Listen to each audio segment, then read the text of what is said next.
Cuando me miraste mis ojos se cerraron, volé por otros lados del sur que está mojado, del beso de tu boca en mis labios resecos por el sol.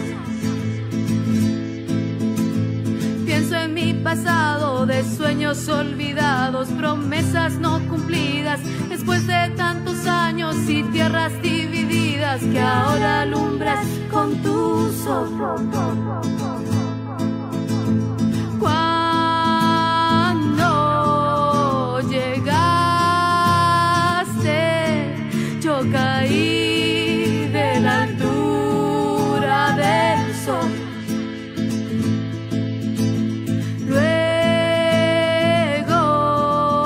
me diste el calor y el viento del sol.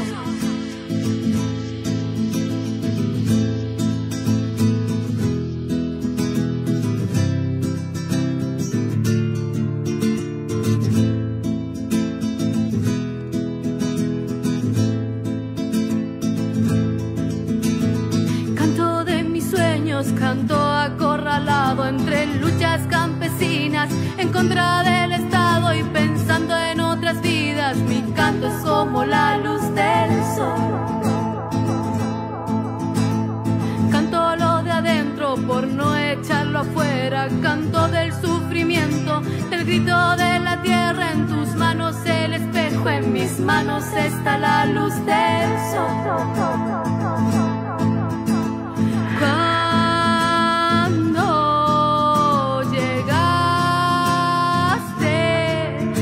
Caí de la altura del sol.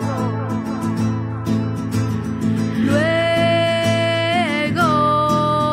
me diste el calor y el viento del sol.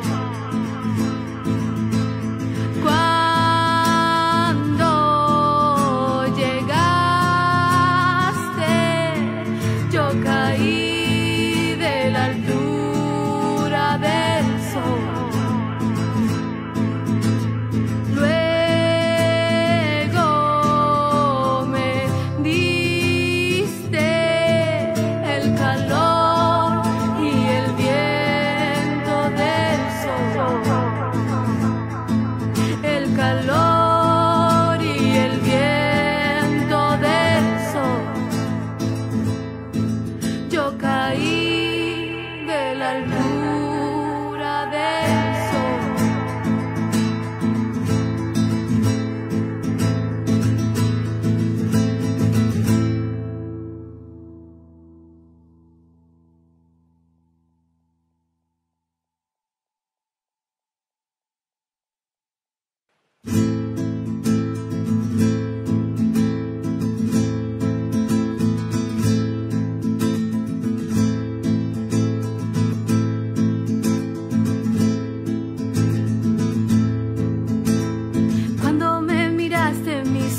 Se cerraron, volé por otros lados del sur que está mojado, del beso de tu boca en mis labios resecos por el sol. Pienso en mi pasado de sueños olvidados, promesas no cumplidas, después de tantos años y tierras divididas que ahora alumbras con tu sol.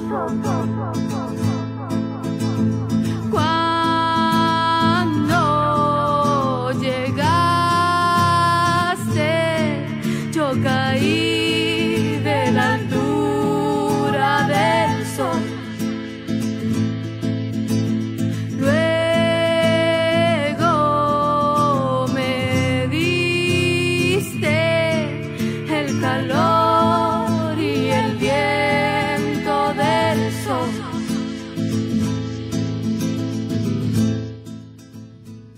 Hola, muy buenas tardes a todas y todos. Les damos la más cordial bienvenida a este seminario, Pobreza Energética, Desafíos para el Desarrollo Territorial en la Región de los Lagos, y que es parte de una serie de conversaciones que se están realizando a nivel nacional, a los que hemos llamado Diálogos País y que se van a extender hasta finales de año. Mi nombre es Claudia Muñoz, yo soy directora de la Fundación para la Superación de la Pobreza en la Región de los Lagos, y al igual que muchas otras instituciones hemos adherido a las plataformas online para poder seguir visibilizando las voces de diversos actores claves para el desarrollo territorial y comunitario. Agradecemos al Ministerio de Desarrollo Social y Familia por hacer posible este encuentro, esta conversación, que nos permite también seguir ahondando en estas brechas que tenemos como región para apostar al desarrollo local inclusivo en los territorios urbanos, rurales e insulares de la región de los lagos. Para ir entrando en materia, queremos comentarles un dato. El Ministerio de Energía el año pasado desarrolló un mapa de vulnerabilidad energética que daba cuenta que en nuestra región tenemos más de 5.000 hogares que o no tienen acceso a la red energética o que tienen un suministro parcial de conexión energética.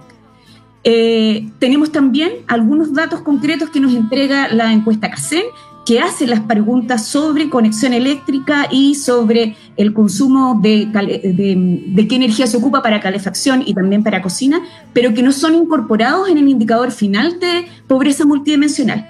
Nos faltan muchos datos y faltan datos también como la calidad y equidad más allá del acceso, los temas asociados a energía, pero también a calefacción, que son tan necesarios para quienes vivimos en el sur de Chile. Para conversar sobre estos desafíos que tenemos en materia energética en la región, los proyectos e iniciativas que han buscado adaptarse a las realidades locales, contamos hoy con un panel de lujo. Nos acompaña Paz Araya. Paz es ingeniera civil mecánica y magíster en economía energética y es investigadora de la Red de Pobreza Energética de Chile. Bienvenida, Paz. También nos acompaña Bernardo Candia, el alcalde de la comuna de San Juan de la Costa. El alcalde es profesor de Historia y Geografía y tiene una maestría en Ciencias Sociales aplicadas a los procesos sociales y regionales. Y finalmente nos acompaña Rodrigo Barahona, ingeniero civil industrial y el actual Seremi de Energía en la región de los lagos. Antes de invitar a conversar a nuestros panelistas, los vamos a invitar a ir dejando sus preguntas en el chat que tenemos a disposición en Facebook, y después de las presentaciones las vamos a recoger y las transmitiremos al final. Como partimos diciendo, nuestro seminario tiene como por título Pobreza Energética. Este es un concepto que tiene algunas definiciones que se han debido también ir trabajando para lograr algunos acuerdos, porque tiene una serie de indicadores que están asociados al concepto. En ese trabajo también han estado trabajando la gente de la Red de Pobreza Energética, que nace de la Universidad de Chile, pero que ha reunido también a diversos actores del sector público, del sector privado y de la sociedad civil para investigar y proponer soluciones a los desafíos que surgen en torno a este tema. Para comentarnos sobre el trabajo que realizan, el contexto nacional y la situación de la región de los lagos en torno a ello, vamos a invitar a Paz Araya, que además está desde Alemania conectada con nosotros, ya está de noche, así que también le agradecemos la disposición de Paz para participar en esta conversación, y que nos va a comentar sobre este también y otros temas. Muchas gracias, Paz. Muchas gracias, Claudia, y a la Fundación por esta invitación. La verdad es que siempre es muy entretenido y una gran oportunidad poder ir conversando de estos temas, sobre todo cuando se quiere dar esta mirada local, que creo que es lo más importante cuando uno quiere tener estas discusiones. Entrando en materia, para partir y dar un poco de pie a las distintas miradas hacia esta discusión y hacia lo que queremos conversar hoy, me gustaría contarles cómo estamos trabajando la definición de pobreza energética que se está adoptando en Chile y también cómo esta se compara con lo que ha sido la historia de esta discusión de pobreza energética, que es más o menos reciente. Es un tema que se ha empezado a sumar en los debates y en las investigaciones y en las políticas públicas, digamos, los últimos 5 o 10 años. Entonces, creo que lo primero importante es entender cómo debemos mirarlo en Chile, y para eso un poquito de historia. El término pobreza energética empieza a discutirse en países europeos, de climas muy fríos, desde la mirada de cuánto gasta la gente en energía. Es decir, cuánto es lo que de un hogar, en Inglaterra sobre todo se dio esta discusión, se estaba gastando sobre todo en calefacción, para poner el debate respecto a que una parte importante de los ingresos se estaba destinando a la calefacción y a la energía en total. Siempre recordar que energía, si bien uno siempre lo primero que piensa es la electricidad, la energía es el calor y la electricidad. La forma más común en que conocemos la energía es la electricidad y el calor. Y eso es muy importante porque también pasa en Chile, y sobre todo en las ciudades del sur de Chile, que si uno ve el total de energía que consume, la electricidad en realidad es una parte pequeña, y la parte principal del consumo de energía es el agua caliente sanitaria, lo que gastamos en nuestro calefón, y principalmente la calefacción. Entonces, siempre yo digo, lo primero que uno tiene que llevarse como para la casa y cambiar los discursos, energía no es la luz que uno paga, la electricidad que uno paga, sino que es todo, incluso lo que se paga en transportes, son combustibles, también es energía.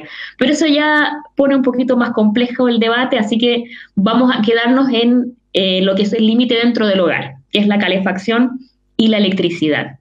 Entonces, bueno, este debate empieza en torno al consumo en calefacción en países que son de alto desarrollo, pero se estaba gastando mucho en esto. En contraposición a ese debate, vienen países de muy bajos ingresos, de distintas economías, a decir, bueno, nosotros no podemos hablar de cuánto es lo que se está teniendo, cuánto se está destinando de nuestros ingresos a energía, porque la verdad ni siquiera tenemos acceso a energía. Se empezó entonces a poner esta otra mirada desde el acceso en países en que tenían altos porcentajes de población que no tenía acceso ni a electricidad, que tenían que recolectar combustibles para cocinar, ese tipo de cosas. Entonces, el debate entra entre dos grupos de países, los de altos ingresos que tienen este debate en torno a cuánto gastamos en energía, y los de bajos ingresos que dicen, bueno, nosotros ni siquiera accedemos.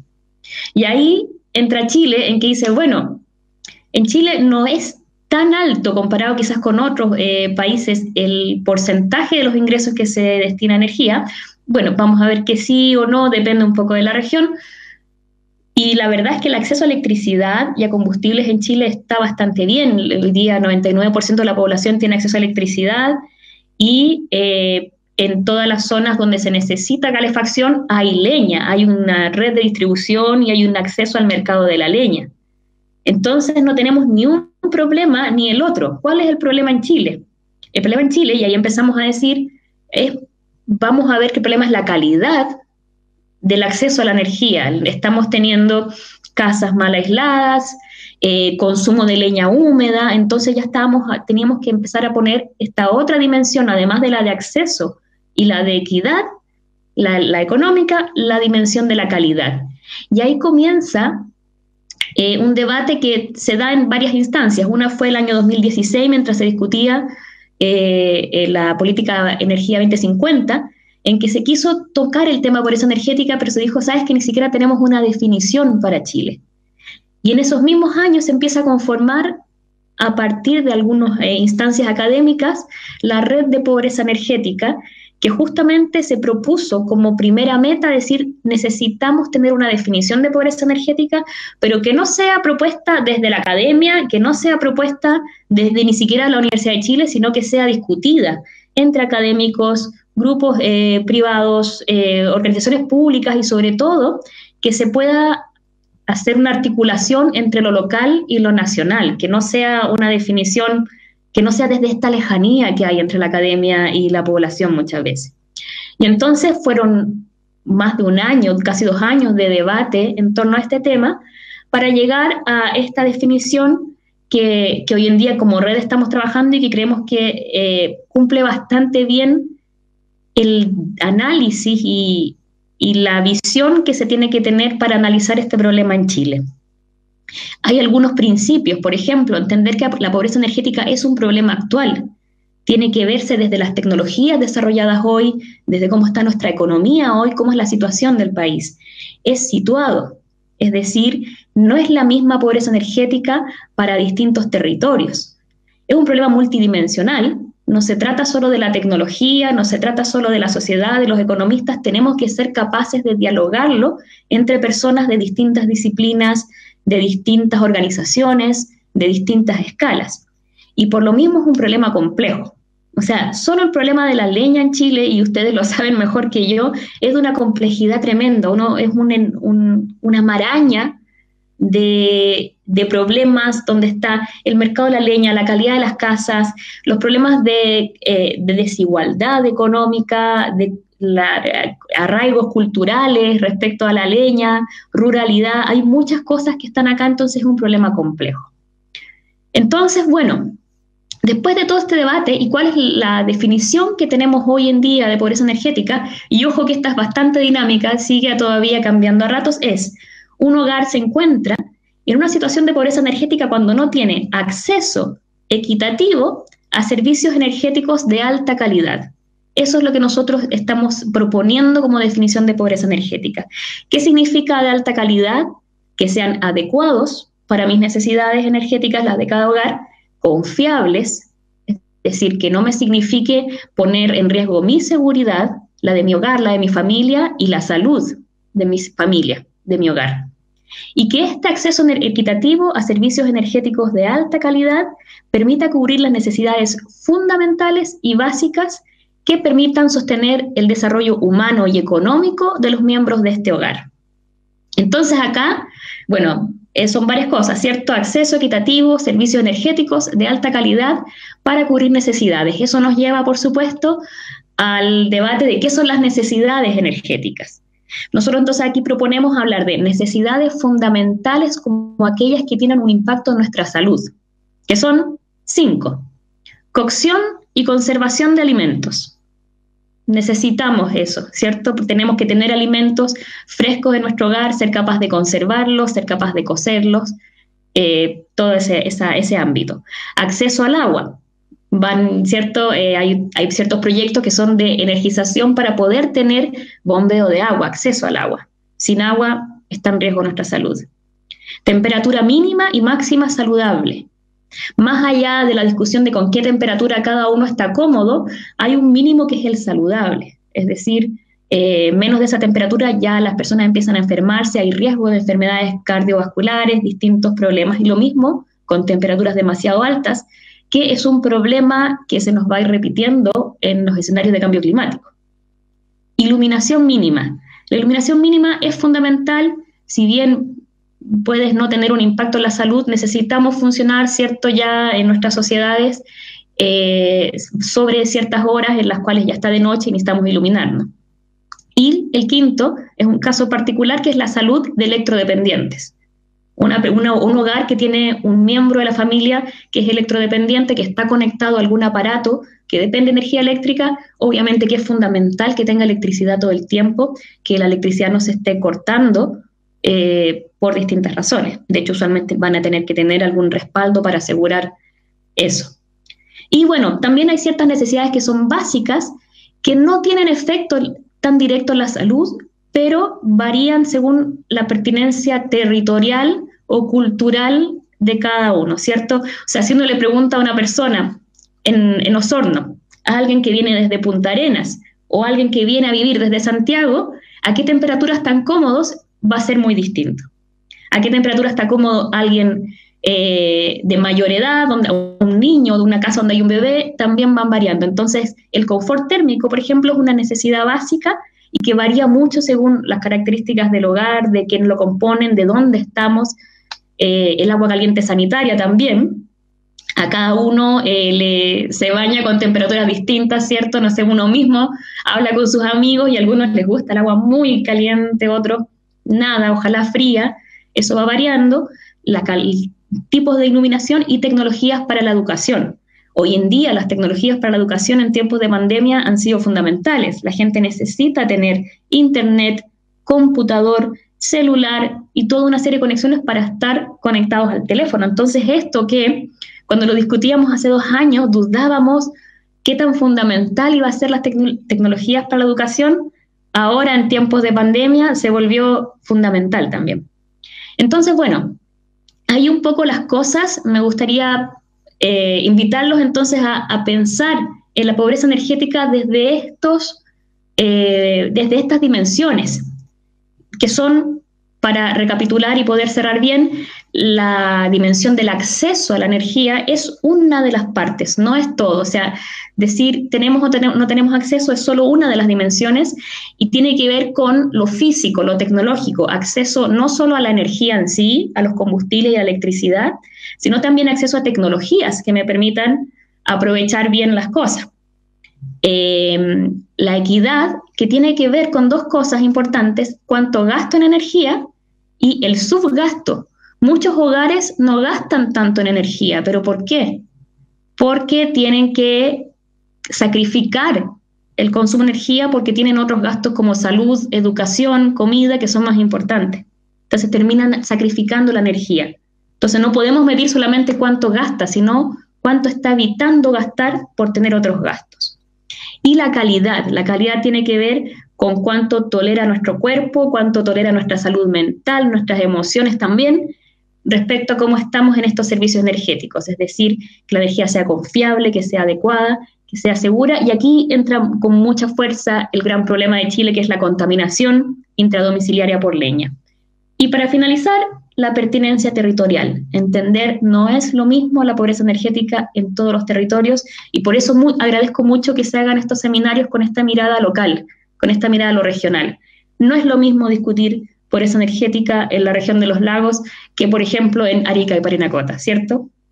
Así que, bueno, con eso la invitación es a ir trabajando con esta definición o debatirla y seguir discutiendo en torno a este tema.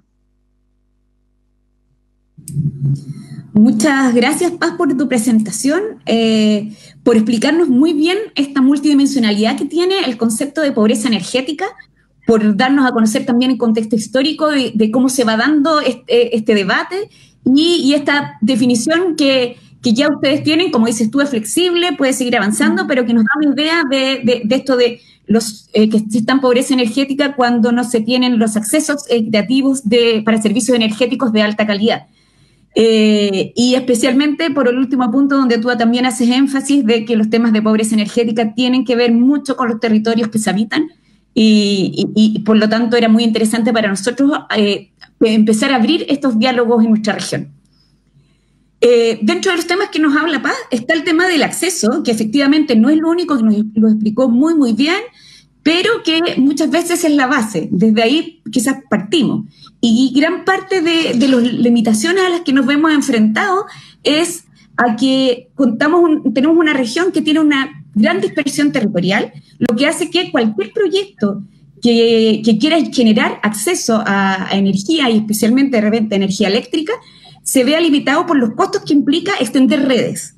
A esto se suma también la imposibilidad de extender esas redes cuando estamos hablando de lugares a los que no existe o tienen litigios o problemas con los terrenos, que es un tema tremendamente recurrente en la región de los lagos.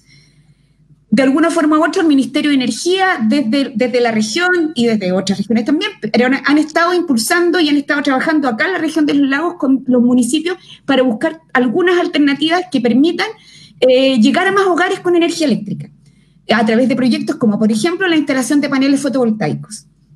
Para comentarnos también sobre los cambios y los beneficios que esto trae a las comunidades, a las personas que habitan estos territorios tan aislados, vamos a invitar a conversar al alcalde de San Juan de la Costa, Bernardo Ocandia. Alcalde. Hola, Claudita. Bueno, saludar nuevamente a Paz y a Rodrigo y agradecerles la invitación que nos han hecho para poder participar de este seminario y tener la mirada de un punto de vista mucho más territorial. Es como Paz hizo toda la explicación del fuselaje del avión y yo represento el tren de aterrizaje de esas orientaciones generales. Por lo tanto, mi exposición la voy a centrar básicamente, yo diría, en 4 puntos. Nosotros desde el 2016 hemos estado trabajando en un programa que lo hemos denominado Cambio de Matriz Energética en San Juan de la Costa, 2016-2022, y centrarnos en ese marco en 4 puntos que me parecen importantes resaltar. Primero, los principios orientadores del programa. Nosotros, dentro de los principios orientadores, tenemos 4 principios básicos. Uno es el tema del principio de la territorialidad, que dice relación de un territorio que tiene ciertas características diferenciadoras y singulares y particulares con respecto a otros territorios.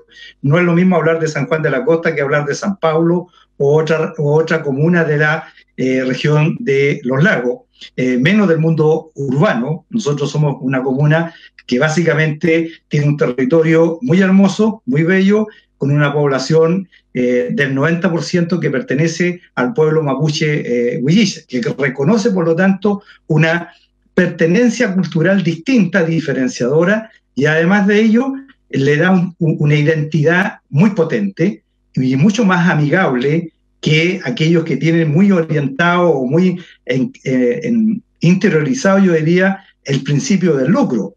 Acá, en las poblaciones mapuche y huilliche, el principio del lucro, que es muy inherente al capitalismo, no está presente, por lo tanto es mucho más amigable con el medio, no es tan depredador.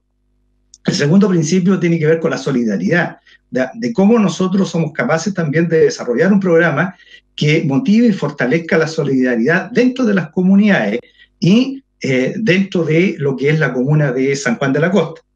El principio de la participación, o sea, en esto tiene que haber una participación activa de la población, de lo contrario, los proyectos en general no tendrían los resultados ni el valor que tiene un proyecto que se ha generado a partir de la participación de los propios ciudadanos que requieren o demandan una solución a un problema detectado. El cuarto principio tiene que ver con la pertenencia, o sea, en este caso nosotros hemos tratado de que el cambio de la matriz energética sea amigable con las comunidades, con el medio ambiente, que no sea invasivo, y eso obviamente que le da una cierta característica diferenciadora con respecto a otros programas, a lo mejor de otras comunas. Y en términos generales, nuestra comuna de San Juan de la Costa es una comuna que tiene una población de 8.500 habitantes, 5,4 habitantes por kilómetro cuadrado, con una extensión territorial de 1.500 kilómetros cuadrados de superficie, por lo tanto, cumple con todos los requisitos, diría yo, de una comuna en donde el concepto de costo-beneficio que se evalúan los proyectos tradicionales muchas veces no es rentable, porque además te pide el mismo sistema una cierta cantidad de habitantes por kilómetro lineal, en donde tú tienes una dispersión poblacional, es muy difícil cumplir con esos criterios de selección. Cuando yo llegué a esa comuna, nosotros teníamos, imagínense, un 75% de cobertura de suministro de energía eléctrica tradicional. Y eso demandaba, digamos, un fuerte impulso para poder cubrir. Hoy día podemos decir que estamos ejecutando 16 proyectos de energía tradicional que está beneficiando a más de 500 familias que van a contar con el suministro de energía tradicional.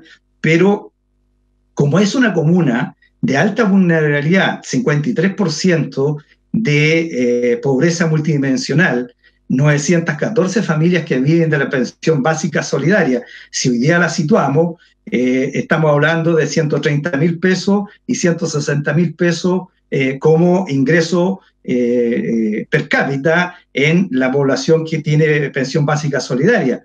Y tienen que pagar cada 2 meses 60.000 pesos. Es decir, tú ves ahí que hay un tema no menor de toma de decisión en torno a cuál es la energía que le vamos a entregar a las familias que tienen unos niveles de alta vulnerabilidad social.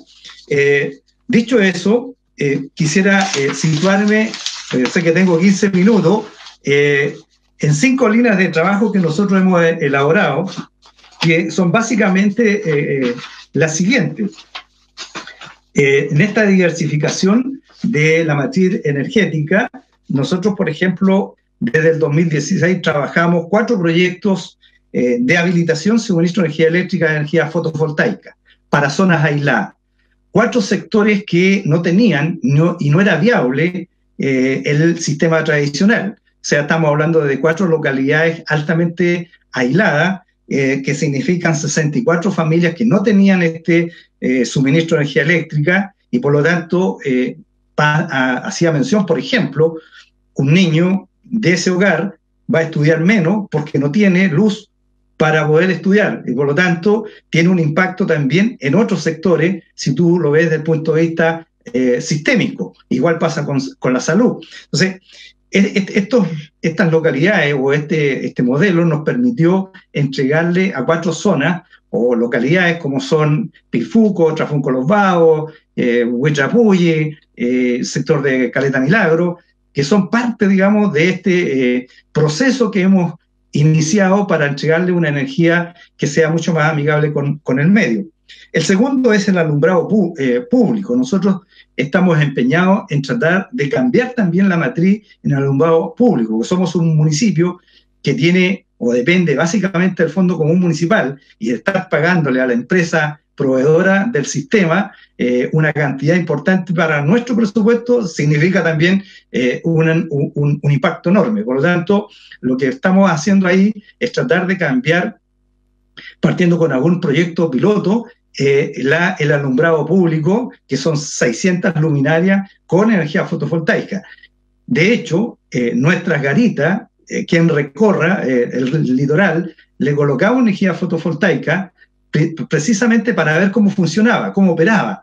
Y eso tuvo una alta aceptación por parte de la población, porque no es invasivo y es muy aceptado por las comunidades indígenas. El tercer elemento, el sistema complementario para viviendas existentes. Nosotros, ¿qué hemos hecho? Y Rodrigo acá sabe que hemos presentado en una localidad un proyecto complementario para viviendas ya existentes, precisamente para bajar los costos de pago hacia la empresa en un 30%. Ese es el impacto que nosotros hemos medido. Si nosotros logramos implementar un sistema mixto, nos va a repercutir en bajar los costos que se pagan por el consumo de energía eléctrica tradicional. Y ese proyecto parte con 80 familias, y yo espero que en el segundo semestre esto ya se empiece a implementar, de tal forma que efectivamente podamos replicarlo en el resto de la comuna, en aquellas localidades que tienen vacío de cobertura por un lado, y en zonas aisladas, pero también en aquellas familias que pertenecen a ese 40% más vulnerable de la población. Y el cuarto, digamos, sistema, que es un sistema complementario, pero que parte con un programa habitacional, que es el programa habitacional rural. Es decir, nosotros lo que hicimos con la vivienda, primero, la vivienda la definimos con las comunidades. En segundo lugar, le incorporamos otros elementos a la vivienda, como es la energía fotovoltaica complementaria al sistema tradicional, de tal forma de bajar los costos. Y la incorporamos también, aunque La Paz no crea, San Juan de la Costa tiene un déficit de agua y seguimos entregando agua con 6 camiones de aljibe a 403 familias. Por lo tanto, ahí hay un tema que va a tener o está teniendo ya un impacto desde el punto de vista de los cambios climáticos, y por eso se incorporó a la vivienda un estanque de acumulación de agua, de tal forma que nos permita también ir cubriendo otras necesidades. Ver la vivienda como un todo, no solamente la vivienda en términos específicos, sino la complementariedad o la unidad que se desarrolla en torno a la vivienda. Y en ese sentido, nuestros subsidios han incorporado y le hemos ya entregado a más de 300 familias una solución complementaria que ha sido validada por la gente, con un modelo obviamente de implementación, de capacitación, que permita un mejor manejo de la energía fotovoltaica y de esa forma abaratar los costos que obviamente repercuten en el ingreso mensual de la familia. A través de esto, nosotros queremos obviamente masificar nuestra propuesta de cambio de energía en la comuna de San Juan de la Costa, porque yo soy un convencido que en vez de entregarle, antes de pandemia, un bono a la familia, es preferible incorporar este tipo de solución que tienen yo diría un impacto directo en el bolsillo de nuestra familia, y por lo tanto tú estás efectivamente ahorrando recursos, y eso significa que las familias te van a valorar mucho más una acción permanente a través de políticas públicas locales con pertenencia, y eso hace que además sea altamente valorada por las comunidades, y eso uno lo nota cuando te piden más proyectos de esto en otras localidades, en otros sectores, porque la gente percibe que efectivamente es una solución mucho más amigable con el medio, más aún si tú lo ves desde el punto de vista de la concepción o de la cosmovisión del pueblo mapuche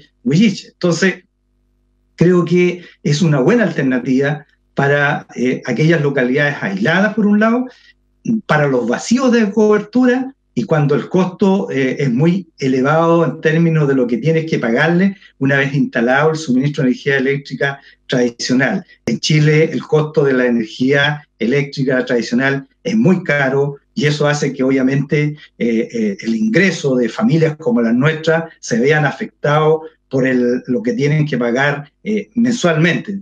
En resumen, yo valoro primero el seminario, y en segundo lugar la posibilidad de exponer una experiencia que desde mi concepción y de mi punto de vista ha sido exitosa en estos 3 o 4 ámbitos que he tratado de relatar en estos 15 minutos, y espero que haya cumplido las expectativas del seminario de que es factible poder producir cambios significativos en la matriz energética de las comunas pequeñas como la nuestra, de alta vulnerabilidad social y que requieren un aporte del Estado con políticas públicas que tengan ciertos niveles de flexibilidad. El Sistema Nacional de Inversión Pública, sobre todo lo que es el reglamento del FNR, debería ser mucho más flexible en torno a incorporar este tipo de soluciones que no estaban contempladas antiguamente, pero que hoy día son una realidad y una demanda necesaria para las comunas como las nuestras. Gracias. Muchas gracias, alcalde, por sus palabras, por contarnos la experiencia de la maravillosa comuna de San Juan de la Costa. Aprovechamos de mandarle un saludo a toda la gente ahí de San Juan. Y bueno, agradecerle sus palabras, el poder contarnos con detalle lo que ustedes han estado trabajando en estos últimos años en materia energética, los desafíos que todavía quedan por cumplir. Y quiero destacar especialmente cuando usted hace énfasis en el tema de la participación, que es un tema esencial para nosotros como fundación también. Nosotros hemos sostenido como fundación que no existe superación de la pobreza sin desarrollo, y por supuesto no existe desarrollo sin la participación de las comunidades, de las personas que habitan los territorios, que están llamados a ser los protagonistas de eso. Así que le agradecemos también el que haga el énfasis en los procesos participativos en este tipo de proyectos. Bueno, como ya hemos ido conversando con Paz y con Bernardo Candia, ya hemos visto varios desafíos que existen en materia energética a nivel regional. Cómo seguimos avanzando en el acceso, pero también en lo que nos hacía el llamado Paz en calidad y equidad. Cómo hacernos cargo de la importancia que tiene la calefacción para los habitantes del sur de Chile, y cómo esto se relaciona con la posibilidad de costear sistemas de calefacción que además sean sustentables con el medio ambiente. Tenemos una región que ese es uno de los temas que ha ido apareciendo cada vez más. Sabemos que hay algunos proyectos del Ministerio que van en esta vía, y por eso queremos invitar a Rodrigo Barahona, Seremi de Energía, para que nos comente sobre aquello y sobre la proyección del trabajo del Ministerio en la región de los lagos para los próximos años. Adelante, Rodrigo. Muchas gracias, Claudia. Es interesante sobre todo el título de este seminario, Pobreza Energética. Como decía muy bien Paz en su presentación, los conceptos de pobreza energética empiezan a nacer por ahí por el 2015, 2016, y como decía, apuntan a temas que tienen que ver con necesidades fundamentales y básicas, que yo las traduzco de manera más operativa, digamos, y más hacia la ingeniería como de cobertura y de calidad. Y en ese sentido, el presidente Piñera, a nosotros cuando asumimos el gobierno, nos pidió generar una ruta que fuera nuestro programa de gobierno. Y esa ruta la transformamos en la Ruta Energética 2018-2022, y dentro de esta ruta se definieron varios megacompromisos. Y el primero hace referencia directamente con lo que hablábamos primero, con lo fundamental quizás, con lo que tiene que ver con el acceso a la energía. El ministro Juan Carlos Llobet lo decía claramente, hoy día estamos buscando soluciones incluso para familias que viven como se vivía en el siglo XIX, pero estamos en el siglo XXI. Y dentro de este trabajo que se desarrolla, que es el mapa de vulnerabilidad energética, se identificaron más de 30.000 familias que no tenían acceso a la energía o que tenían acceso parcial a la energía eléctrica. Y aquí voy a hablar al principio específicamente de lo que tiene que ver con la energía eléctrica. Y fíjate de que somos hoy día la región en Chile que tenemos más grande brecha. Más de 5.000 familias en la región de los lagos no tienen acceso continuo o no tienen ningún tipo de acceso a la energía eléctrica. Entonces nosotros, por un lado, estamos trabajando fuerte en eso y en eso tenemos 3 formas. La metodología nos explica 3 formas de cómo poder dotar de energía a esas familias. Una, extensión de red, que tiene que ver con la clásica postación. Cuando no se puede esa opción y hay condiciones de que, si bien la sociedad o la comunidad está bien aislada, pero concentrada, se pueden generar soluciones locales de distribución con minicentrales de generación. Y en el tercer caso, cuando ya no tenemos ninguna de estas opciones, ya sea por temas económicos, por temas territoriales, en ese sentido, lo que se hace son soluciones individuales, que hemos tenido una buena experiencia en el tema de las soluciones individuales fotovoltaicas. Contarles de que 5.000 familias las que no tenemos acceso a la energía, y de esas 5.000, hoy día, en proyectos de extensión de red y en proyectos de centrales de generación, tenemos más de 30 proyectos aprobados y en ejecución. De esos más de 30 proyectos estamos abordando alrededor de 680 familias. Eso es lo primero. Lo segundo, tenemos también un proyecto que está enfocado en las islas de Chiloé. Son 11 islas que además está decir de que nuestra región es muy amplia.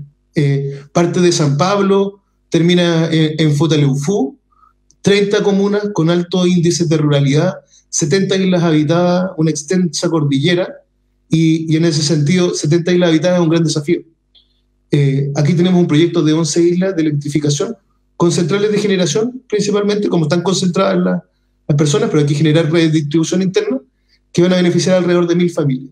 Y como también decía el alcalde, hemos puesto un énfasis importante en lo que tiene que ver con las soluciones individuales fotovoltaicas, porque finalmente esa es la alternativa que ha resultado ser más rentable respecto a las bajas de los costos en la tecnología y el nivel de radiación que tenemos en la región, que también en algunos casos se asemeja a algunos lugares de Alemania donde perfectamente esta tecnología funciona bastante bien.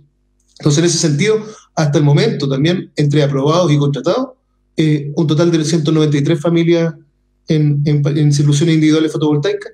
Y la verdad es que estamos trabajando en varias más que todavía no están aprobadas, pero lo único que les he nombrado en estos momentos son los que están aprobados o en construcción. El desafío es importante en este sentido porque estas familias no tienen acceso a la energía eléctrica. Yo me acuerdo que hace un año atrás el presidente Piñera hace el lanzamiento del programa La Ruta de la Luz. Justamente lo hace en San Juan de la Costa, lo hace en el sector de Trafón Los Vados, donde habían familias que tenían acceso a la energía eléctrica y que lo más probable es que esas condiciones no cumplan en base a los estándares que nosotros estamos hablando de calidad y de equidad. Porque la verdad es que estas soluciones lo que permiten es poder acceder a energía eléctrica a las condiciones mínimas, que son poder tener un refrigerador, un televisor, una lavadora, algunos puntos de conexión, iluminación, pero que es fundamental para poder cambiarle la vida a estas personas. Cuando las personas te dicen, mire, yo tengo un hijo que está en primero medio y tenemos que caminar 2 horas para llegar al negocio más cercano y pagar entre 1.000 y 1.500 pesos para poder cargar el celular y el computador de mi hijo para que pueda hacer las tareas. La verdad es que uno ahí se da cuenta que muy bien lo que dice el ministro, de que tenemos familias que viven como en el siglo XIX, pero estamos en el siglo XXI. Entonces, uno de nuestros grandes enfoques y en realidad fuerza de trabajo que estamos instaurando es en lo primero y que es lo más urgente. Porque a mí me enseñaron que cuando uno llega al sector público hay cosas que son urgentes y cosas importantes. La urgencia tiene que ver con poder conectar y dotar de energía eléctrica a las familias que hoy día no lo tienen, pero no por eso tampoco vamos a dejar de trabajar en la otra componente que identifica la pobreza energética, que tiene que ver también con calidad y con equidad. Respecto a lo que tiene que ver con calidad, nosotros también estamos actualizando todo lo que tenga que ver con, dentro de estos mismos mega compromisos que hablamos de la ruta energética, con modernizar la institucionalidad que tiene que ver con lo que rige el sistema eléctrico nacional. La Comisión Nacional de Energía, la Superintendencia de Electricidad y Combustible, y no solamente ellos, sino que las normas que mandatan los estándares de calidad mínimo, como puede ser, y aquí me voy a meter quizás en algo más específico, con lo que tiene que ver con el SAIDI, con el SAIFI, que son indicadores de duración de interrupción y de frecuencia de interrupción. Nosotros le estamos dando mucho más importancia a eso hoy en día, y es importante que lo diga hoy, porque hoy justamente salen unas multas que se le aplican a las empresas de distribución eléctrica a nivel nacional. Son multas alrededor de 16.000 millones de pesos que hoy día salieron publicados, y la verdad es que en la región de los lagos fueron bastante bajas. En la región de los lagos fueron 2 empresas por menos de 250 millones, en comparación con otras empresas en otras regiones que fueron por 5.000 millones de pesos. La verdad es que hemos tenido reuniones, y junto a la Superintendencia de Electricidad y Combustible, a principios de año nos juntamos con todas ellas y les dijimos de que los indicadores que hoy día estamos viendo tienen que apuntar a eso.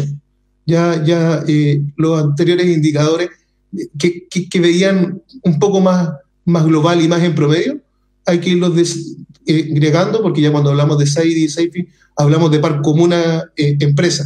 Entonces ya se va haciendo realidades cada vez más local, y también van a aparecer otros indicadores a futuro que tienen que ver con personas individuales. Entonces, por un lado, el fuerte desafío que tenemos 30.000 familias que todavía no acceden a la energía eléctrica. De esas 5.000 están en la región, y de esas 5.000 nosotros esperamos al menos poder, en este periodo de gobierno, en estos 4 años, poder llegar con energía eléctrica a 2.500 de esas 5.000 familias. Y como plan de gobierno, nosotros también nos impusimos 2.500 familias al año durante estos 4 años de gobierno.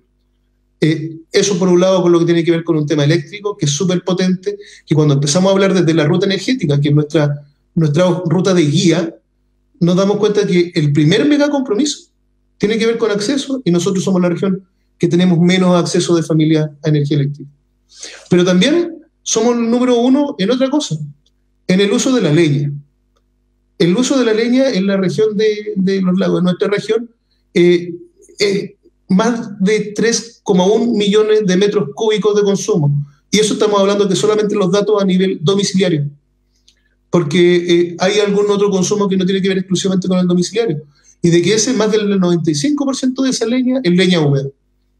Entonces, acá tenemos varias iniciativas, y no iniciativas que estamos impulsando solo. Tenemos hoy día, y hace 2 semanas atrás, vino el ministro Juan Carlos Llobet a la región de los lagos y se generó una videoconferencia. Estábamos con el intendente Harry Jürgensen también, y se firma un convenio entre el Ministerio de Energía, entre el Ministerio de Vivienda y Urbanismo y entre el Ministerio de Medio Ambiente, para poder empezar a tratar estos temas que son fundamentales, y que también desde los estudios de pobreza energética desarrollados principalmente en la Universidad de Chile hablan de unir estas 3 instituciones bajo este paraguas que es el concepto de pobreza energética. Entonces, en ese mismo sentido, lo que nos identificó es de que a nivel nacional al menos 3.600 personas mueren por muerte prematura efecto del material particulado 2,5. Y de eso, al menos 2.000 son asociados a la combustión de leña húmeda. Entonces, lo que nosotros teníamos que hacer es primero poner todo a disposición los ministerios y poder trabajar bajo un paraguas común. Lo que se generó y lo que se anunció hace 2 semanas atrás dentro de este convenio es que se declaraba zona saturada desde San Pablo hasta Puerto Montt. Todas las comunas, Claudia, desde San Pablo a Puerto Montt, zonas saturadas por material particulado 2,5, que es el material contaminante que afecta de mayor manera la salud de las personas, no solo en un tema respiratorio, sino que también de problemas cardiológicos.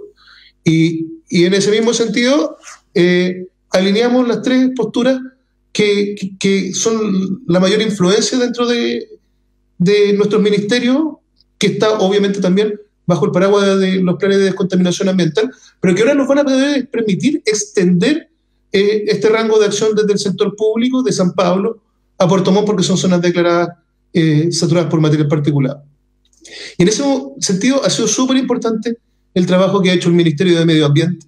Ellos, entre el año 2015 y el año 2019, hicieron el recambio de 4.300 y fracción calefactores que eran principalmente a leña, y como te decía, el 95% de la leña que hoy día todavía utilizamos en leña húmeda, el 2020 nos acercamos a 2.000 y al 2023 se pretenden que sean 10.400 recambios. Al término del plan de descontaminación ambiental de Osorno, 25.000. Y no solamente necesitamos eso, porque también tenemos una componente súper importante que tiene que ver con la vivienda. Las viviendas están desvestidas, como decimos nosotros. El nivel de aislación térmica, el nivel de confort y toda la energía que se pierde, porque primero lo que uno tiene que hacer, y cuando uno entra a estudiar materias de energía en un principio, lo primero que te dice la academia es conserva la energía, después preocúpate de cómo producirla. Entonces, en ese sentido, el Ministerio de Vivienda y Urbanismo ha aumentado también su capacidad, y ellos entre acondicionamiento térmico, que son alrededor de 3.400 recambios que se han hecho durante el plan de descontaminación ambiental, y 2.600 aproximadamente subsidios de vivienda, que en base al estándar constructivo de la Ley General de Construcción y Urbanismo, que elevan los estándares de construcción de vivienda, hemos podido intervenir nosotros como Ministerio de Energía con un programa de recambio y de plan eléctrico diferido y rebajado para calefacción eléctrica. Hoy día las personas que vivan en 10 ciudades de Chile, entre las que está Osorno, en primera etapa, en la región de los lagos, van a poder acceder a energía eléctrica, y esa energía eléctrica van a poder acceder a un precio reducido. Ahora, lo importante es que también se cumplan las otras dos condiciones. Entonces, en ese sentido, como te decía, es importante ir avanzando. La verdad es que uno siempre quiere avanzar más rápido, pero es importante poder tomar todas las medidas que puedan contribuir en estas cosas, en lo que tiene que ver con la eficiencia energética respecto a la vivienda. Hace poco, junto con el Ministerio de Vivienda, generamos la calificación energética para viviendas. Cuando uno se va a comprar un refrigerador, comúnmente aparecen estas barritas, y estas barritas que te dicen verde, amarillo, rojo, por los niveles de consumo eléctrico que tienen los refrigeradores. Hoy día lo que nosotros vamos a tener es también una norma de calificación eléctrica para las viviendas, para saber qué tan acondicionadas térmicas están, y en ese sentido cuánta energía yo voy a utilizar para poder calefaccionar la vivienda. Los estándares internacionales y que parten principalmente también en Alemania hablan de 50 kWh por metro cuadrado al año. La verdad es que lo que nosotros queremos es apuntar a eso, y se puede apuntar a eso mucho mejor, porque ahí también atacamos uno de los puntos que tiene que ver con vulnerabilidad energética, que tiene que ver con la equidad. Porque lo que nosotros queremos hacer desde ahora es que todas las viviendas, que sean viviendas sociales, se puedan construir con altos estándares, que son los estándares que están subidos por los planes de descontaminación ambiental, poder incorporar un calefactor eléctrico, ya que va a existir una nueva tarifa de calificación eléctrica para poder también disminuir todo lo que tiene que ver con el material particulado 2,5. Pero también nosotros entendemos de que la lógica de nuestra región tiene que ver con una lógica cultural, una lógica de una visión de los pueblos originarios, y en ese sentido nosotros también entendemos de que la leña no se va a retirar dentro de nuestra matriz energética. Lo que nosotros tenemos que hacer es diversificar de mayor manera la matriz energética, y cuando nosotros hablamos con instituciones como CONAF, por ejemplo, que son los que se preocupan de la mantención de los bosques independientes de que estén y sean prístinos, tienen que tener un plan de manejo, y ese plan de manejo trae un resultado que son desechos asociados a la leña, y que los pueblos originarios desde un principio han hecho uso de ellos, y han hecho uso de ellos a través de la forma de que podían intercambiar cosas, como era el trueque, y en ese sentido la leña no va a dejar de crecer, pero sí como gobierno y como Estado lo que debemos hacer es impulsar también de cambiar la cantidad y la disponibilidad de leña seca que tenemos hoy en día. Yo les hablaba de que nosotros manejamos que alrededor de 3,1 millones de metros cúbicos de leña consumimos, y de eso al menos el 95% es leña húmeda. Entonces, yo les cuento de que ahora, en 1 hora 10 minutos más, tengo que hacer una presentación al CORE, porque vamos a ir a la Comisión de Fomento también a buscar fondos. Son alrededor de 1.300 millones de pesos que vamos a incorporar para poder colocar disposiciones, equipos y infraestructura asociados a poder secar la leña, porque tenemos que atacar en todos los ámbitos. Tenemos que diversificar la matriz energética poder bajar el material particulado 2,5, generar un mayor acceso a la gente que todavía no tiene, y también poder apuntar en todo lo que tiene que ver con calidad y con equidad asociado, en primer caso, a no interrupciones de consumo, a mantener las armónicas correctas, pero también apuntar a lo que tiene que ver con equidad, y en este mismo sentido, cuando ya podamos construir a través del Servicio de Vivienda y Urbanismo viviendas sociales que tengan un buen nivel de aislación, que vengan integrados con sistemas de calefacción eléctrico, con tarifas rebajadas para calefacción eléctrica, vamos a poder también apuntar a lo que tiene que ver con equidad, de que las familias de mayor vulnerabilidad y riesgo social puedan acceder a la calidad, pero también con un precio asociado también a sus ingresos, porque obviamente la componente de gasto para ellos en porcentaje es mucho más importante que las personas que tienen mayores ingresos. Así que la verdad es que los desafíos son importantes. Ha sido súper lindo este desafío. La verdad es que creo que ha sido el desafío que más me ha gustado y que más me ha tocado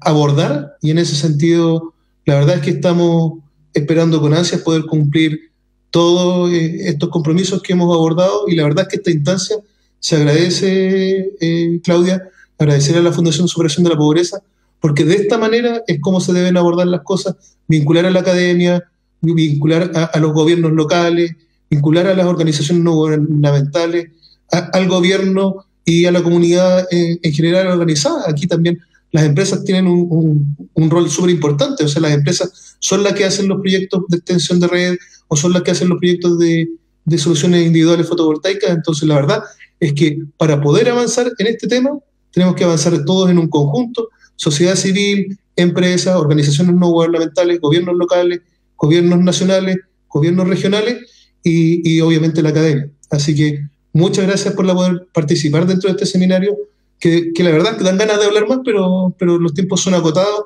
así que en ese sentido muchas gracias por la participación. Muchas gracias, Rodrigo, por tus palabras, por tu presentación y también destacar el que tú haces hincapié fuertemente en el tema de la colaboración. Nos diste cuenta de una serie de proyectos, de ideas que se tienen y que se están trabajando con otras organizaciones, en este caso públicos, pero también privadas, y más adelante también esperando ir sumando más personas a este trabajo, porque tiene muchas aristas, y como tiene muchas aristas es imposible abordarlo desde solo una mirada. Así que ahora vamos a dar paso a las preguntas del público, y ahí también vamos a poder seguir poniendo algunos puntos y algunas cosas que se nos pueden haber quedado en el tintero en estos 15 minutos que fueron los primeros que tuvieron. Así que la primera pregunta que tenemos es para Paz. ¿Cuáles son los desafíos pendientes en Chile sobre pobreza energética? ¿Y por qué crees que este tema ha estado tan invisibilizado, tanto como de los gobiernos de turno como de nosotros mismos como ciudadanos? Muy buenas preguntas las dos. A ver, desafíos. Hay muchos, partiendo con la relación con la segunda pregunta también, ¿cierto? Visibilizar el tema. Ahí vamos a ir respondiendo todo. A ver, yo creo que son varios desafíos pendientes. Uno de los primeros y cosas urgentes es poder medir la pobreza energética. O sea, tener buenos indicadores, pero además aplicar esos indicadores a nivel nacional para saber cuántas son las personas, dada esta definición, cuántas son las personas que están bajo el umbral de pobreza energética, y además quiénes son. El quiénes son es muy importante. Por ejemplo, alguien vi que mencionaban entre las preguntas el tema del enfoque de género. ¿Quiénes son las personas que están más tiempo en la casa bajo estos umbrales de contaminación intradomiciliaria? ¿Quiénes son las personas que administran el hogar y los gastos?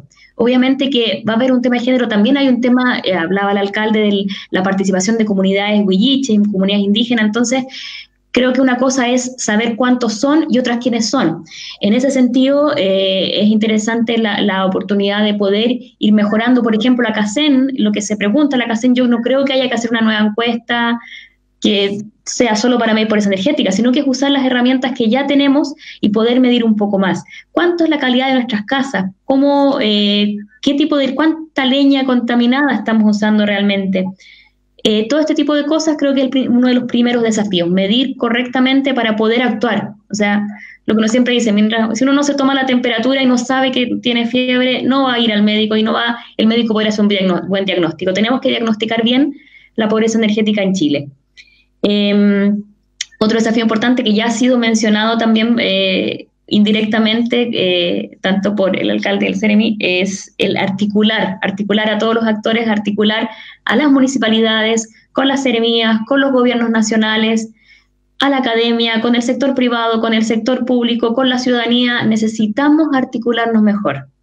Hoy en día los planes de descontaminación han sido un avance en ir mejorando un poco la articulación entre las distintas instituciones, porque hace unos años incluso se podían tomar decisiones hacia direcciones distintas y eso todavía puede pasar.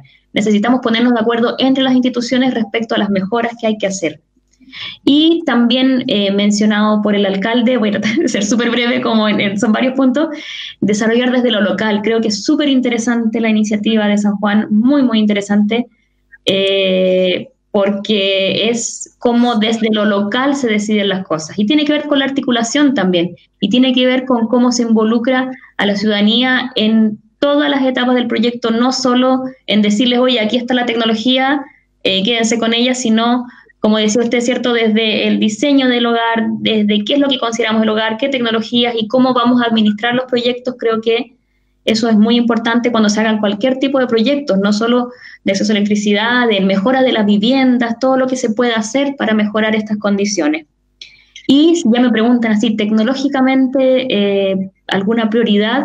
Bueno, el problema de contaminación es prioritario, y también lo que se mencionaba en la ponencia anterior, la aislación de las viviendas es prioritaria. O sea, tenemos que aislar bien nuestras viviendas para no tener que consumir tanta leña, para no tener esta tremenda dependencia que hay de la leña y de la calidad de la leña. Entonces, como decía, información, que me lo mencioné acá, de medir bien, articular mejor, involucrar mejor a la población, y si vamos a algo técnico, la aislación de las viviendas es urgente.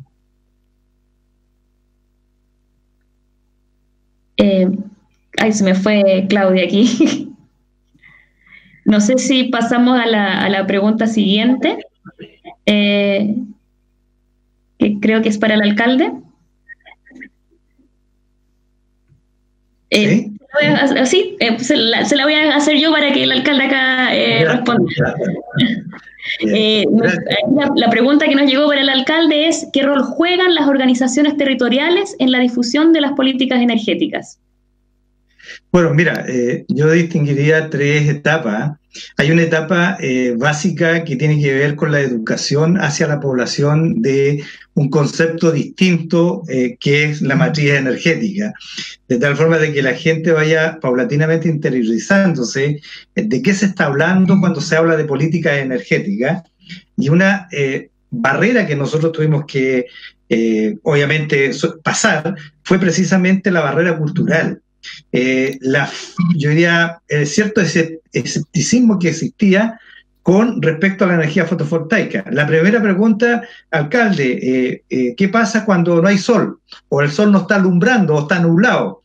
Que son preguntas, digamos, como muy básicas, pero que tú tienes que tener respuesta porque efectivamente para ellos es una preocupación. Pensar de que porque llueve no van a tener energía, y nosotros le tuvimos que demostrarle que en los hechos de que efectivamente eso no tenía que ver precisamente con que ellos no contaran con energía en época de invierno. Por lo tanto, hay una primera etapa de educación, una segunda etapa que a mí me parece muy importante, difundir mucho más la política pública de energía, de tal forma que efectivamente la gente vea que hay políticas que permiten satisfacer necesidades que a lo mejor antes no las podían satisfacer. Y ver esto desde un punto de vista mucho más sistémico, o sea, desde la vivienda, que me parece pertinente lo que dice Rodrigo en el sentido de que el Ministerio de Vivienda tiene que también incorporar ciertos elementos que permitan proteger la vivienda. Ya no se construye como se construía hace, no sé, 8 años atrás. La vivienda hoy día está mucho más protegida, como más aislante, por lo tanto, es una unidad mucho más protectora de la energía, y el rol que deben cumplir las organizaciones territoriales es fundamental. O sea, la única posibilidad que tú tengas una difusión, yo diría, satisfactoria, y por otro lado que la gente haga de esa política, se haga carne en ello, es necesario obviamente una mayor fortaleza del rol que deben cumplir las organizaciones. Todos estos proyectos que se quieran implementar con estos nuevos conceptos, con esta nueva política, requieren necesariamente de la validación por parte de las organizaciones territoriales. Si no hay una aceptación por parte de las organizaciones territoriales de estos proyectos, es muy difícil mantener una política pública eficiente y eficaz, por muy buena que sea, si no hay una aceptación de parte de las organizaciones territoriales y funcionales. Muchas gracias, alcalde. Les pido disculpas porque, bueno, así son esto de estar en nuestras emisiones virtuales, también tiene sus cosas buenas, como que podemos contar con ustedes que están en otras ciudades, pero también nos complica en algunas circunstancias, pero ya estoy... Tenemos ahora una pregunta para el Ceremi. Nos preguntan, la leña es el combustible principal en la región, la que contamina y que cada vez es más perjudicial, pero que está aún al alcance de la mayoría de los hogares. ¿Qué se ha planificado para ofrecer como alternativa que sea factible en su costo hacer el cambio? Sí, complementar un poquito lo que decía el alcalde anteriormente. Cualquier proyecto tiene que tener un relacionamiento temprano con las comunidades. Ha cambiado la forma de cómo se llevan a cabo los proyectos, de solamente cumplir con lo que tiene que ver con la legislación, sino que es fundamental un relacionamiento temprano para poder tener cualquier éxito en cualquier iniciativa. Aquí estoy hablando en cualquier iniciativa, no necesariamente electrificación rural o una PR o un camino. La verdad es que hay que tener un relacionamiento temprano con cualquier iniciativa. Y respecto a la pregunta que tú me decías directamente, Claudia, se me olvidó decir, pero nosotros como ministerio prontamente vamos a hacer ingreso de un proyecto de ley que es un proyecto de ley que norma y regula la trazabilidad de la leña. Es la ley de biocombustibles sólidos, la que va a otorgar estándares mínimos también para poder cumplir que la leña tenga menos de un 25% de humedad, porque aquí muchas veces la gente se confunde y dice hay que sacar la leña. Es un comentario que escuchamos muy común que viene desde el norte. Nosotros los que somos del sur de inmediatamente decimos, oye, eso no es posible, pero la verdad es que es muy difícil sacarlo. Y nosotros como gente del sur definimos que aquí hay dos cosas, la leña húmeda y la leña seca. Entonces lo que tenemos que hacer es desplazar lo mayor posible la leña húmeda, y una de las formas de que la vamos a poder desplazar es con esta ley de biocombustibles sólidos, que lo que va a hacer es darle estándares mínimos a toda la trazabilidad de la leña, desde la producción al transporte, la venta y el consumo. Básicamente lo que va a hacer es que tenga o menos de un 25% de humedad la leña que tiene esas condiciones. Las emisiones de material particulado 2,5 es mucho menor, y no solamente con esto, sino también tenemos que dar herramientas de fomento para que comunidades indígenas también puedan tener un mayor manejo de la leña, secarlo, y ese es otro de los fondos que yo hablaba recientemente de leña más seca. Pero eso tampoco termina ahí. Nosotros estamos hablando de las cosas que son más relevantes, porque también lo que nosotros tenemos que tener es una planificación energética local, apuntar a estrategias de desarrollo respecto a la energía que sean conversadas con la comunidad, y en ese sentido nosotros tenemos un programa que es Comuna Energética. Hay algunos programas que están abiertos en ese sentido, y lo que tenemos que potenciar es que la propia comunidad define cuáles son sus brechas respecto a energía, y poder potenciar en ese sentido también. Porque nosotros sabemos de que, por ejemplo, la leña es muy consumida desde la región de O'Higgins a la región de Aysén. Pero el tratamiento de la leña es distinto en la comuna de O'Higgins que en nuestra región. O sea, nosotros consumimos mucho más leña, pero además tenemos 15.000 trabajos directos relacionados a la leña. Y 15.000 trabajos relacionados a la leña para una región como nosotros, donde viven 800.000 personas, es un sector económico relevante. Entonces, como muy bien también decía Paz, esto es intersectorial y multidimensional. Y en ese sentido lo que tenemos que apuntar a diversificar la matriz, a ir sacando la leña húmeda, incorporar la leña seca a través de dos formas. por un lado, la ley de biocombustibles sólidos, pero también la ley de biocombustibles no se puede hacer solo porque la ley no solamente va a arreglar el problema, sino que lo que tengo que hacer es también entregar herramientas de fomento para que las personas que producen esto puedan producir un energético que no sea tan contaminante como es la leña seca y que es bastante eficiente y que cumple los estándares de lo que la persona que nos estaba viendo hacía la pregunta respecto al acceso y respecto al tema económico y al uso tan costumbre que tenemos nosotros en el sur de ocupar la leña y que se ocupe para calefacción, que se ocupe para cocinar, que se ocupe para todas las cosas. Nosotros manejamos de que más del 96% de las personas de la región se calefaccionan con leña. Entonces es un tema súper importante de poder aumentar todo lo que tenga que ver con la oferta de leña seca. Muchas gracias, Rodrigo. Tenemos muchas preguntas, así que vamos a dar espacio para una segunda ronda de preguntas. Para Paz, nuevamente, aprovechando que está en Alemania, nos dicen qué posibilidades hay en el territorio de Chiloé respecto de parques eólicos, que estos sean administrados por las mismas comunidades, como funciona en algunos casos en Alemania. ¿Y cuán factible es pensar en redes autónomas en Chile? Es decir, proyectos de generación de mediana o pequeña escala que no necesariamente tengan que acoplarse al sistema interconectado central. Bueno, dos preguntas también bien interesantes. A ver, creo que respecto a la factibilidad de, por ejemplo, un proyecto eólico administrado por la comunidad, ahí voy a repetir un poco lo que decía antes, pero creo que hay que separar la factibilidad técnica de la social y la legal o administrativa, cómo se administran los proyectos. Los parques eólicos son bastante factibles en Chiloé, pero también es cierto que hoy en día los proyectos de parques eólicos en Chiloé tienen algunos conflictos por la presencia de turberas y la protección de las turberas en Chiloé, que es un punto muy importante para la protección del agua y el cuidado, la conservación de los recursos hídricos en la región. Pero bueno, más allá de lo técnico, entiendo que la pregunta se enfoca a la posibilidad de proyectos asociativos, ¿cierto?, donde sean las comunidades quienes administran. Ahí creo que, bueno, dijo un poco la palabra antes, la clave está en que los proyectos sean asociativos y que se administren desde las comunidades. Creo que hay hartas opciones. Están las opciones de las cooperativas que se están empezando a formar. Están las opciones que se pueden gestionar a partir de proyectos de lo que son la comuna energética, que también le fue mencionada recién. Creo que la comuna energética es una gran oportunidad para llegar a desarrollar este tipo de proyectos. Entonces, es factible. De hecho, hay proyectos en Chile de estas características que son administrados desde las comunidades, sobre todo en zonas que son aisladas y que finalmente entonces no tienen esta dependencia del resto del sistema eléctrico.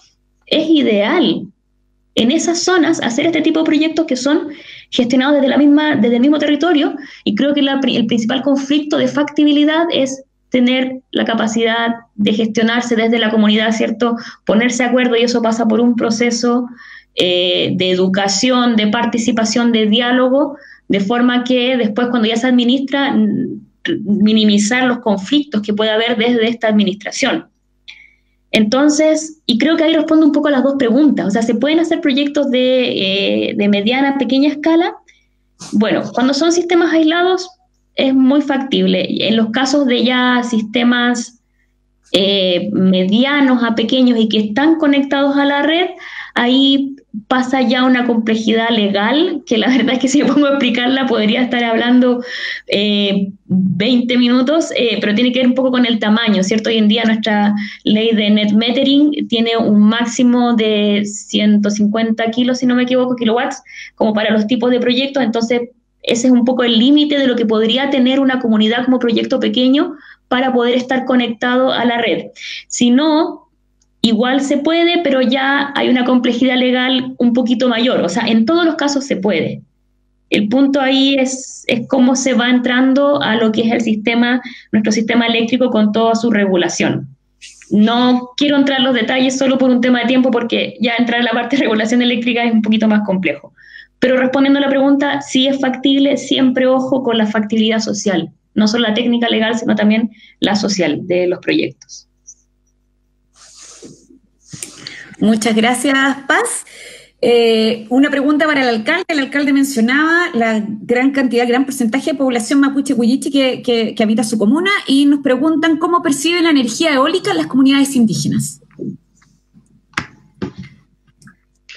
Bueno, la energía eólica tiene cierta resistencia precisamente por el tipo de energía y las aspas. Las aspas son muy grandes, generan mucho ruido y son poco amigables con el medio. Cuando se intentó hacer un proyecto de esa naturaleza en San Juan de la Costa, las comunidades en general resistieron la intervención precisamente por los antecedentes que ya se tenían, sobre todo de Portugal, la generación de este ruido, que es muy poco amigable aparentemente con el medio natural, la fauna y la flora del sector, y no era como la alternativa más adecuada. Hubo resistencia desde el principio de la instalación del proyecto y optaron obviamente por una solución mucho más amigable como la de energía fotovoltaica. Gracias, alcalde. Para el Ceremi, que además va a aprovechar de complementar las dos preguntas anteriores, que ahí tiene unos datos que decirnos, pero además se suma una pregunta sobre la Ruta Energética 2018-2022, que considera la calefacción distrital como parte de las estrategias para el cambio en matriz energética de calefacción. ¿Cómo se está avanzando en esta materia para ciudades como Osorno, por ejemplo? Ya, voy a responder eso al final. En el primer caso, respecto a lo que tiene que ver con generación a través de comunidades que se hagan cargo de parques eólicos o cualquier tipo de parque, la verdad es que estamos trabajando como ministerio en eso. En el norte de Chile ya se encuentran algunas comunidades que están, pero no bajo el concepto directamente de administración, sino que son socios. Entonces lo que hemos hecho es ir a buscar financiamiento al extranjero de empresas que se dedican a generar de forma importante y generar modelos de negocios donde se integre la comunidad como socio y también la empresa que está financiando. Pero modelos de gestión respecto a eso hay varios. Incluso también podría ser perfectamente alguno donde la comunidad indígena pueda perfectamente administrar el parque eólico o cualquier otro tipo de generación. Lo importante acá es que pueda llegarse a un acuerdo respecto a la comunidad y a quien financia. Finalmente, ese es el punto más importante en ese sentido. Respecto a la anterior también que decían sobre cómo se percibe la energía eólica, cuando uno se interna en la cosmovisión un poco mapuche, huilliche, o básicamente mapuche, que tiene bastantes diferencias respecto a cómo vamos abordándolo desde el mundo lafkenche hasta el mundo pehuenche, pasando desde el mar, depresión intermedia hasta cordillera. La verdad es que también hay visiones distintas dentro de las propias comunidades. En Río Negro existe una comunidad que quiere generar un proyecto de un parque eólico. Estamos viendo cómo poder apoyarlo y buscando financiamiento también en ese sentido. Y respecto a la pregunta fuerte respecto a la ruta energética 2018-2022 y respecto a la calefacción distrital como parte de la estrategia de cambio de matriz energética de calefacción, la verdad es que la matriz específicamente como un mega compromiso de aumentar la calefacción distrital no aparece dentro de los 10 primeros, pero sí está dentro de los ejes de la ruta energética respecto a dos factores que son importantes y que el presidente Piñera nos pidió de que sí o sí teníamos que cumplir. Al año 2040, sacar todo lo que tiene que ver con generación en base a carbón, que en este caso Alemania lo va a sacar al año 2038 y con compensación económica. En Chile lo vamos a eliminar al año 2040 sin compensación. Respecto a llegar al año 2050 con carbono neutralidad. La verdad es que la calefacción distrital, cuando uno conoce experiencia desde Francia al norte, digamos, Francia, Dinamarca, Noruega, Suecia, Rusia, la calefacción distrital es la forma de poder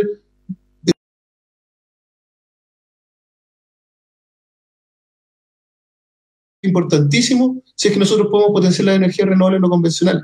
Al final está todo integrado, pero lo que necesitamos es que estén todos los actores relevantes en la mesa, poder llegar a acuerdos y acuerdos de corto plazo, de mediano plazo y de largo plazo, cosa de que la estructura y la visión que tengamos como país en base a la energía sea continua. Muchas gracias, alcalde. Mira, yo veo que es fundamental la incorporación en forma mucho más protagónica de los gobiernos locales o de las administraciones locales. Yo creo que el rol que cumplen en este caso los municipios es fundamental para poder primero difundir y implementar una política pública independientemente de cuál sea, en este caso de lo que estamos hablando, pero el rol que cumplen hoy día las municipalidades es fundamental para poder visibilizar a través de las distintas organizaciones territoriales y funcionales que las cuales cuenta cada uno de los territorios, difundir la política pública. De lo contrario, es muy difícil que la gente se entere si no tiene, digamos, una difusión y una articulación, como decía Rodrigo, permanente, en el sentido de poder hacerse cargo de las posibilidades que tiene la institucionalidad pública de poder implementar cosas novedosas y también, digamos, que son de mayor eficiencia y de menor costo para las familias, sobre todo de los distintos territorios. Yo creo que ahí el rol es fundamental de las municipalidades como representantes de un territorio que articulan y que conocen, obviamente, a sus comunidades. Muchas gracias. Y para finalizar la respuesta a esta pregunta, Paz.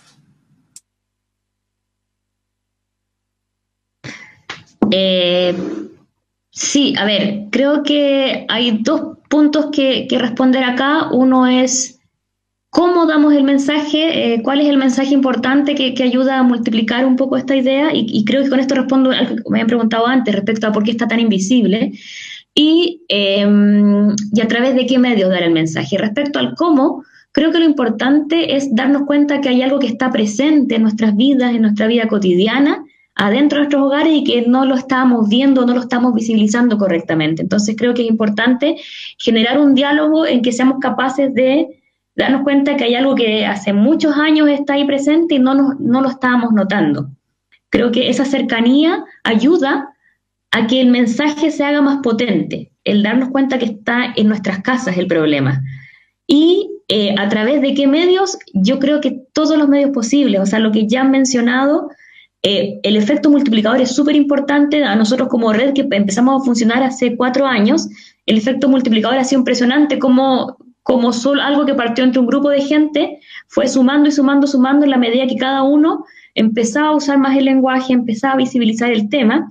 Y creo que en esto todas las vías de educación formal, empezar a trabajar el tema de la educación superior en los colegios, en el jardín, a través de lo que es la educación ambiental de estas instancias, en juntas de vecinos, charlas con todo el mundo, usar los memes, usar redes sociales, todo eso sirve para ir dando cuenta del tema. Entonces creo que es importante a través de todos los medios llevar este mensaje de que hay algo que está muy presente en nuestra vida cotidiana. Muchas gracias, Paz. Y bueno, aprovechando, tenemos una otra pregunta que también es general para todos nuestros panelistas. Paz algo había mencionado, así que vamos a partir contigo, sobre el tema de pobreza femenina, que aquí nos dicen que tomando en cuenta el porcentaje de pobreza femenina en nuestro país, ¿existe algún enfoque de género para el desarrollo de políticas energéticas en los territorios? Bueno, sí, en mi caso, no sé, no voy a hablar tanto de lo que existe en la política pública, sino más bien de cómo se ve el diagnóstico, que ya lo mencionaba, como decías tú. Hay una presencia, a ver, la pregunta que yo hacía antes es, ¿quiénes son las personas que están más tiempo en los hogares expuestas a contaminación intradomiciliarias? Son las dueñas de casa, que es un problema de género, obviamente, la presencia o la existencia de las dueñas de casa que están todo el día en el hogar.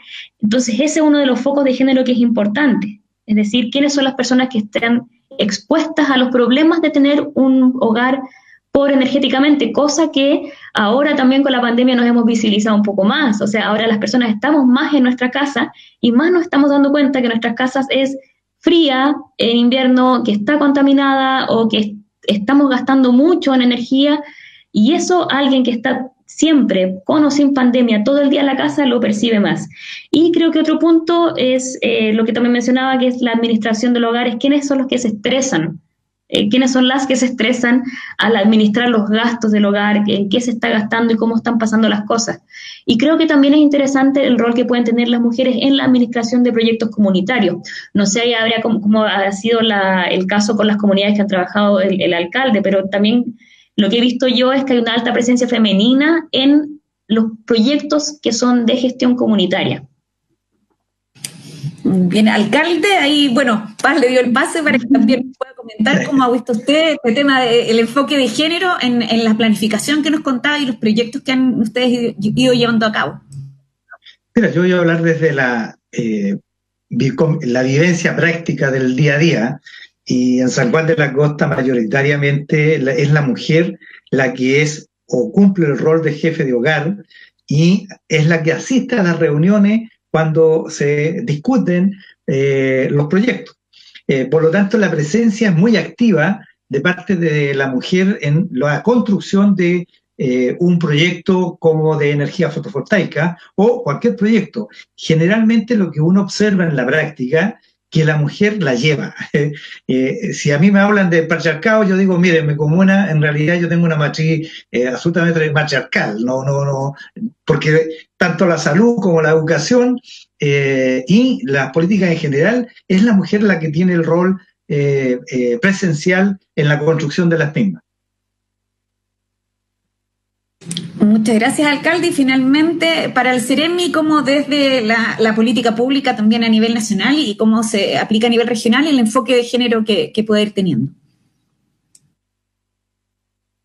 Yo lo voy a analizar desde dos componentes.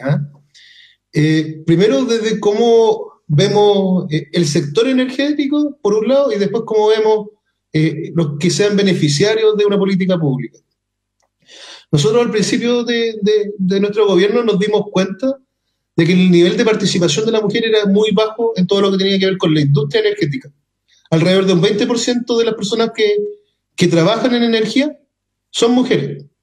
Y en ese sentido lo que nosotros creamos fue un programa interno que se llama Programa Más Energía Mujer. Y tenemos metas a nivel nacional de generar relaciones con empresas, de generar hitos para poder ir incorporando desde todos los sentidos más presencia femenina dentro del sector energético en general, porque si tú te preguntas, oye, de cada 5 personas, una es mujer en el sector energético. Entonces, primero levantamos un programa a nivel interno, institucional, más estructural, respecto a la poca participación del mundo femenino en el sector energético, pero por otro lado, todo lo que tiene que ver con beneficios, desde el gobierno también tenemos una visión de género que es transversal en todos los sectores y en todos los servicios. Yo, por ejemplo, antes trabajaba en Mideplan, y en Mideplan teníamos un enfoque de género para cada tipo de iniciativa pública asociada a infraestructura. Eso es un enfoque de género apuntando principalmente a quién va a ser el beneficiario. En este sentido, nosotros los programas que tenemos siempre le damos un mayor ponderador, por un lado, a quienes son mujeres, y segundo, a quienes son indígenas. Entonces, por ejemplo, el programa Leña Más Seca, si es que yo voy a postular al programa Leña Más Seca para poder generar mayor oferta de leña, si es que es mujer va a tener un mayor ponderador, y si es que es indígena, otro ponderador aún mayor. En ese mismo sentido, el alcalde conoce a las dirigentes. O sea, si es que yo aquí no nombro a la Miriam Jeffy, me va a pegar o me va a retar la próxima vez, porque la verdad es que son actoras que son recurrentes, que movilizan a su comunidad, y que desde el sector público nosotros entendemos de que hay que tener una visión distinta porque tienen un mayor nivel de vulnerabilidad. Aquí voy a hablar de vulnerabilidad porque pobreza es complicado hablarlo en ese sentido, y por eso mismo la mayoría de todos los proyectos que nosotros tenemos como beneficio a la comunidad en general, le damos un ponderador mayor para que puedan tener un mayor acceso mujeres y comunidades indígenas principalmente. Y lo que tiene que ver con un tema más interno, tenemos un programa Más Energía Mujer, que básicamente lo que busca es incorporar más mujeres al mundo de la energía. Muchas gracias, Rodrigo, y agradecemos a todos sus preguntas, a los panelistas por haber dado respuestas. Sabemos que quedan muchas preguntas todavía. Lamentablemente, los tiempos de los panelistas y los tiempos de todas las personas que nos están mirando es importante y debemos irlo respetando. Entonces, vamos a ir dando un cierre también a este espacio. Paz, para que pueda cerrar poder quizás poner algunos énfasis en algunos temas antes de irnos despidiendo.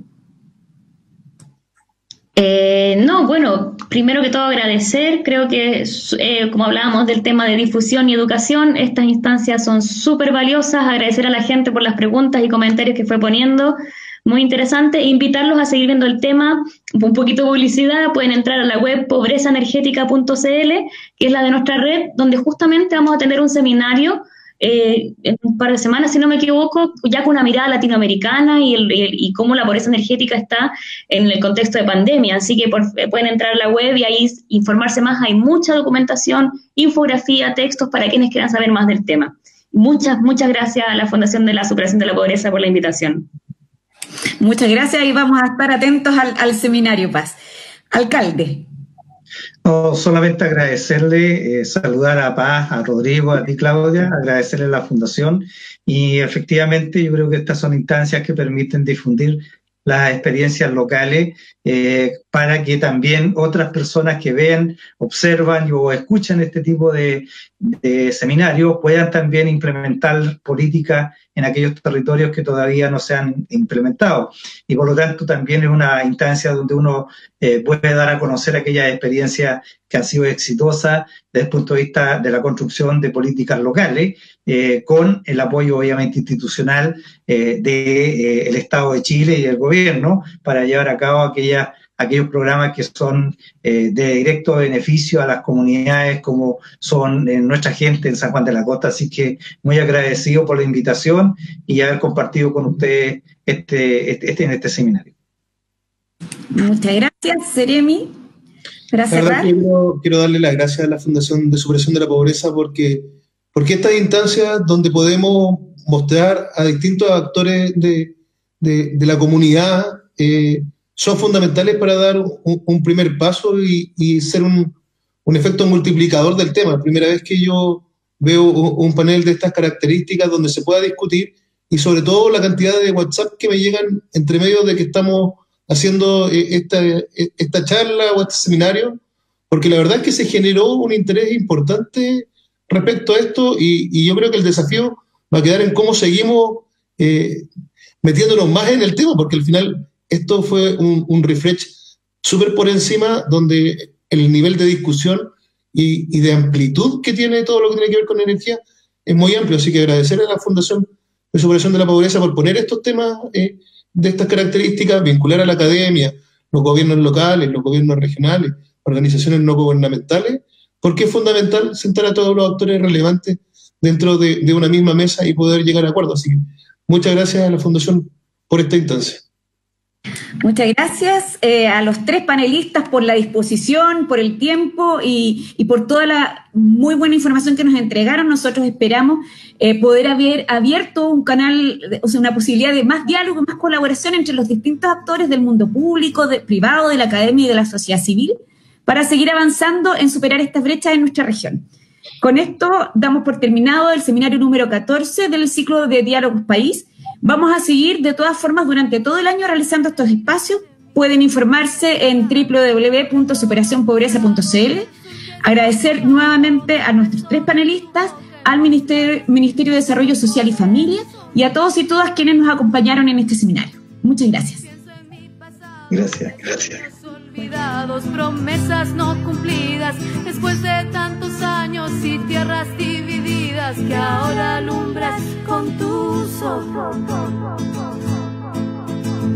Cuando llegaste, yo caí de la altura del sol.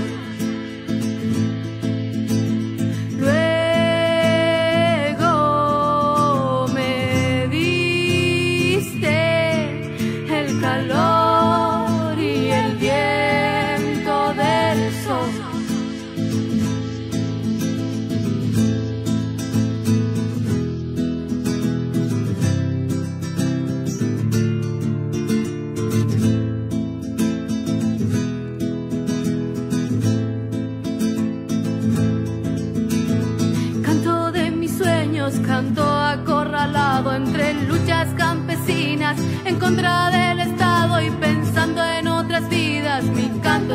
como la luz del sol.